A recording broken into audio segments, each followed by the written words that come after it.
നല്ല മഴയത്ത് വൈകുന്നേരം ഭയങ്കര ആഗ്രഹം പഴംപൊരി തിന്നാൻ. പക്ഷെ പുറത്തേക്ക് ഇറങ്ങാമെന്ന് വെച്ചാൽ നടക്കുന്ന കാര്യമില്ല, അത്രയ്ക്ക് മഴയാണ്. അപ്പോൾ പഴംപൊരി വീട്ടിൽ തന്നെ ഉണ്ടാക്കാമെന്ന് വിചാരിച്ചിട്ട് നല്ല ഇങ്ങനെ കറുത്ത് പോയ പഴം രണ്ടെണ്ണം ഉണ്ടായിരുന്നു. അപ്പോൾ അതിൻ്റെ കൂടെ 2-3 പഴവും കൂടി ഞാൻ കടയിൽ നിന്ന് വരുത്തിപ്പിച്ചിട്ട് കുഞ്ഞു കുഞ്ഞായിട്ട് മുറിച്ചിട്ട്, കുഞ്ഞു കുഞ്ഞെന്നല്ല നീളത്തിലാണ്. അപ്പോൾ ഒരുപാട് വലിയ നേന്ത്രപ്പഴമല്ല, അതുകൊണ്ട് ഞാൻ ചിലതൊക്കെ വലിയ നേന്ത്രപ്പഴം 2 കഷ്ണമാക്കി, ബാക്കിയുള്ളത് നീളത്തിൽ അത് അങ്ങനെ തന്നെ കട്ട് ചെയ്തു. കാരണം ഹോട്ടലിൽ അതേ ടെക്സ്ചറെല്ലാം വന്നു കഴിഞ്ഞാൽ എന്താ പറയുക, അവിടെ നിന്ന് കഴിക്കുന്ന പോലെ ആക്കുന്നത്. ചിലത് വലുതിലും ചെറുതായിട്ടെല്ലാം വെച്ചു. പിന്നെ ഒരു പാത്രത്തിലേക്ക് ഞാൻ കുറച്ച് മൈദപ്പൊടിയും, പിന്നെ ഞാൻ അപ്പക്കാരൊന്നും യൂസ് ചെയ്യലില്ല കേട്ടോ. അപ്പോൾ അതിന് പകരം സോഫ്റ്റ് ആവാൻ വേണ്ടിയിട്ട് മുട്ട ഇട്ട് കൊടുത്തിട്ടുണ്ട്. ഒറ്റ മുട്ട ചേർത്ത് കൊടുത്തിട്ടു.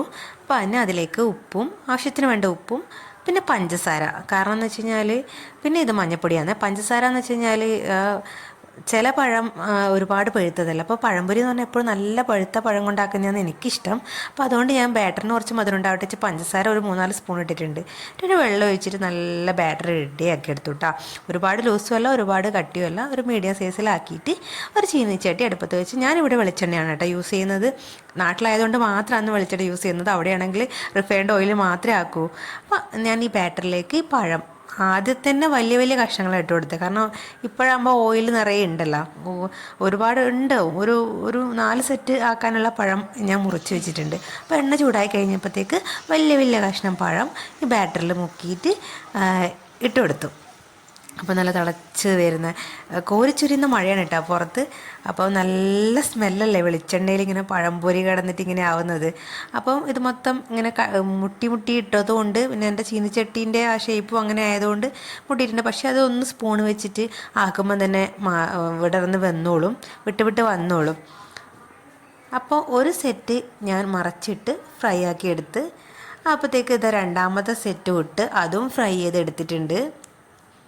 ഞാൻ സ്പീഡിൽ കാണിക്കുന്നതാണ്.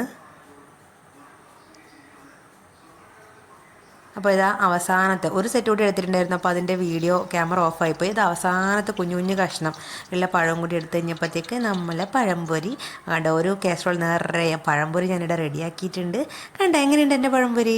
അപ്പോൾ ഇതിൻ്റെ കൂടെ കഴിക്കാമെന്ന് വെച്ചാൽ ചായ കുടിക്കാൻ തോന്നില്ല. അപ്പോൾ ഞാൻ വിചാരിച്ചു ബൂസ്റ്റ് തന്നെ വേണം എന്ന് വെച്ച് ബൂസ്റ്റും ഉണ്ടാക്കി. അപ്പോൾ 3 ഗ്ലാസ് ബൂസ്റ്റ് ഉണ്ടാക്കിയിട്ടുണ്ട്.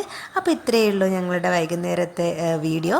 അപ്പോൾ എൻ്റെ പഴംപൊരിയും ബൂസ്റ്റും നിങ്ങൾക്ക് ഇഷ്ടപ്പെട്ടിട്ടുണ്ടെങ്കിൽ, അതുപോലെ ആദ്യമായിട്ടാണ് എൻ്റെ ചാനൽ കാണുന്നുണ്ടെങ്കിൽ എന്തായിട്ടും എൻ്റെ ചാനൽ സബ്സ്ക്രൈബ് ചെയ്യണം.